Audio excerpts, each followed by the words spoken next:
पिछले एपिसोड में टैन्यू गेट पर वापस आ गया था, जहां पर टैन्यू को यहाँ का गार्ड डेनियल रोते हुए मिला था और टैन्यू ने डेनियल से उसके रोने की वजह पूछी थी। अब डेनियल इसे बताने लगता है कि 8 दिन पहले चीफ ने सेनजीसी को रिसरेक्शन रॉयल ग्रास का 5 ग्राम एलेक्सिर दिया था ताकि उसे केयरफुली कल्टीवेट किया जा सके। फिर सेनजीसी ने रॉयल ग्रास जुरून को दिया था, लेकिन किसी ने नहीं सोचा था वह रॉयल ग्रास जुरून के हाथों में मर जाएगा। अब डेनियल काफी दुखी हो जाता है और कहता है कि जुरून लिंगसान के सभी स्टूडेंट में से सबसे ज्यादा ईमानदार था और इसी के साथ वह बहुत दयालु भी था। इसके बाद डेनियल आगे बताने से हिचकिचाने लगता है, जिसके बाद टैन्यू डेनियल से पूछता है कि जुरून अभी कहाँ पर है। तब डेनियल बताता है कि उसे मार दिया गया। यह बात सुनते ही टैन्यू हैरान रह जाता है और इसे इस बात पर काफी गुस्सा भी आता है। फिर वो डेनियल से पूछता है क्या रॉयल ग्रास जुरून के लाइफ से ज्यादा कीमती था, आखिर ऐसा कैसे हो सकता है। तब डेनियल रोते हुए कहता है दूसरों की नजरों में हमारे जैसे स्टूडेंट की लाइफ रॉयल ग्रास के सामने कुछ भी नहीं है। यह सुनकर टैन्यू डेनियल से पूछता है जुरून को किसने मारा और उसे कहां पर दफनाया गया है। फिर डेनियल बताता है कि जुरून को 12 एल्डर्स ने मारा है और उन्होंने उसकी डेड बॉडी को माउंटेन के पीछे लटकाया है, जहां पर किसी का भी जाना अलाउड नहीं है। अब इन सभी बातों को सुनकर टैन्यू को और ज्यादा गुस्सा आने लगता है। तभी डेनियल कहने लगता है कि मैं तो तुम्हारे बारे में बताना भूल ही गया। फिर वो टैन्यू को बताता है कि जब 8 दिन पहले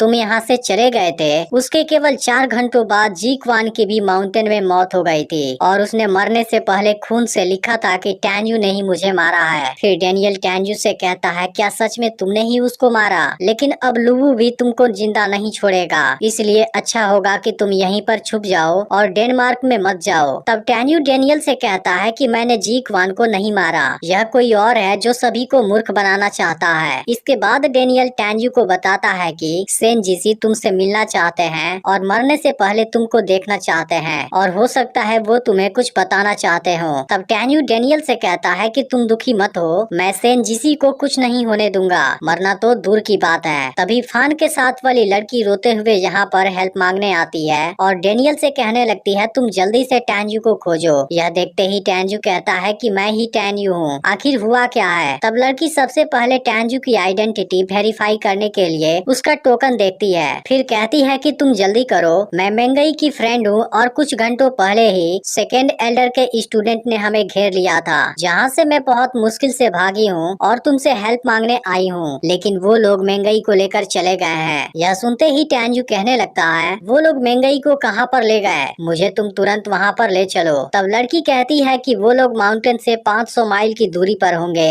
लेकिन फिर भी मुझे पूरी तरह से इस बारे में नहीं पता। अब टैन्यू तुरंत इसके साथ मेंगई को खोजने निकल जाता है और कहता है कि मैं मेंगई को कुछ नहीं होने दूंगा। अब कुछ समय के बाद ही लड़की टैन्यू को एक जगह पर लाती है, लेकिन यहाँ चारों तरफ कोई भी नजर नहीं आ रहा था और अब दोनों भी काफी परेशान होने लगते हैं। फिर टैन्यू कहने लगता है कि मैंने ही मिरोन कुन को मारा था, लेकिन अब मैं यहाँ पर आ गया हूँ, इसलिए तुम मेंगई को यहाँ से जाने दो और फिर मैं तुम्हारे साथ चलूंगा। तभी इसी बीच हम देखते हैं कि यह सब इस लड़की की एक चाल है और फिर अचानक से फान टैन्यू पर खतरनाक अटैक करता है, जिसके बाद टैन्यू इसे रोकने लगता है और इसको बहुत शानदार टक्कर भी देता है, लेकिन फिर भी फान इसको आसानी से जख्मी कर देता है। अब लड़की टैन्यू के पास आती है और इसकी हेल्प करने का नाटक करती है। तब टैन्यू कहता है कि तुम सबसे पहले यहाँ से चली जाओ, मैं इसको अकेले देख लूंगा, लेकिन फान अब इनके तरफ आने लगता है और कहता है कि तुम दोनों में से आज कोई भी जिंदा नहीं बचेगा। इसके बाद वो इनके ऊपर अटैक करने आता है, लेकिन टैन्यू अपने फास्ट स्पीड से खुद को और लड़की को भी बचा लेता है। इसके बाद टैन्यू लड़की को यहाँ से लेकर भागने लगता है, लेकिन इसी बीच फान भी कोई खतरनाक पावर यूज करने लगता है और अब लड़की भी टैन्यू को मारने का डिसाइड कर लेती है। फिर वो अचानक से यहीं रुक जाती है और टैन्यू से कहती है कि मैं तुम्हारी मदद करूंगी। फिर वो अपनी तलवार का यूज करती है और एकदम अचानक से टैन्यू के आर पार कर देती है। अब टैन्यू इसे नहीं झेल पाता